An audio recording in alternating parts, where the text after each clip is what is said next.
Gagawa ako ng pizza para idagdag sa aming menu.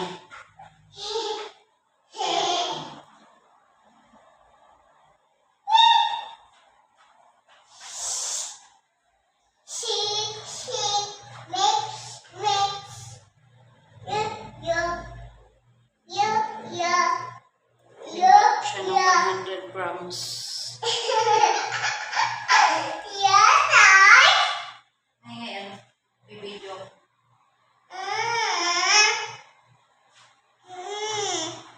Mamaya, gagawa po ng pizza si nanay. Hindi pa luto, anak. Pag naluto, opo. Pag naluto. Pag naluto, hindi pa naman luto. Siya? Opo.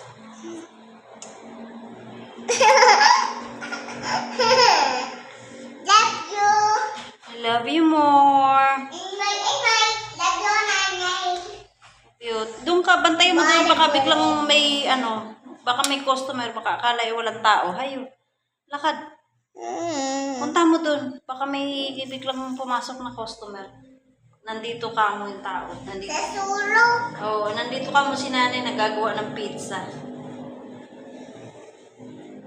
Sa sulok. Hindi sa sulo. Orange. Alin? Orange. Alin? Dun. Dali. Ay, hindi pwede. Yan ba dun? Opo, doon sa upuan. Sa sulok Opo. ng alisan. Oo. Ha? Opo. Titingin ko ikaw. O, mamaya pag naluto. Dito, doon ka kasi mainit yung oven. Papayan ko yung gula-gula. Opo, pero wag dyan sa may mga babasagin na lamesa, ha? Ha? Wag dyan sa mga lamesang babasagin. Tawag mo ako. Saka punta mo ako dito. Okay. Ay, sabihin mo ako. Oo. Ay, Oo, sige. Oo. Yan ang dagdal ng aking anak. Hindi tuloy ako nakapag, ayan. Gagawa ko ng pizza na Hawaiian.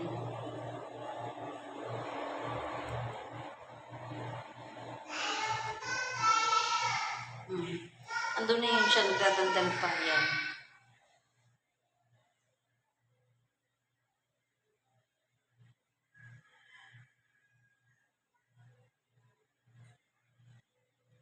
Hirap kasi ng gawa ng walang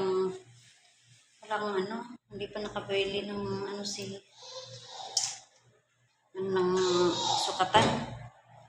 May timbangan naman kaso walang Ihi ako. Ihi. So, ayan. To be continue.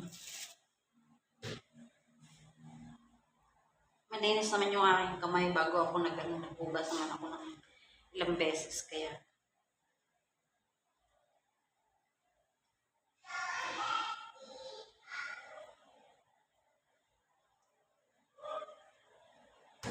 kailangan talaga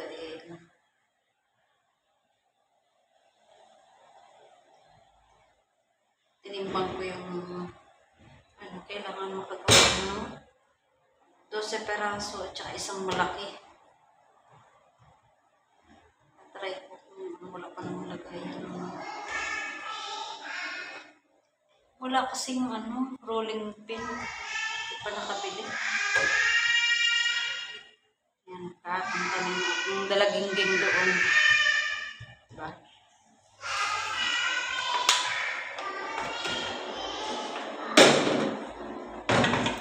Yan, ilipat ko ngayon dito. Para kita. Palubat na yung aking cellphone.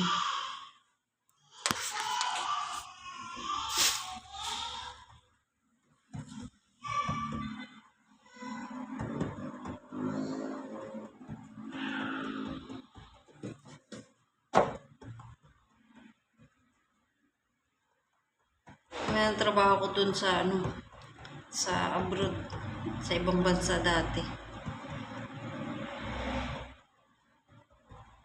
Gawa ng pizza.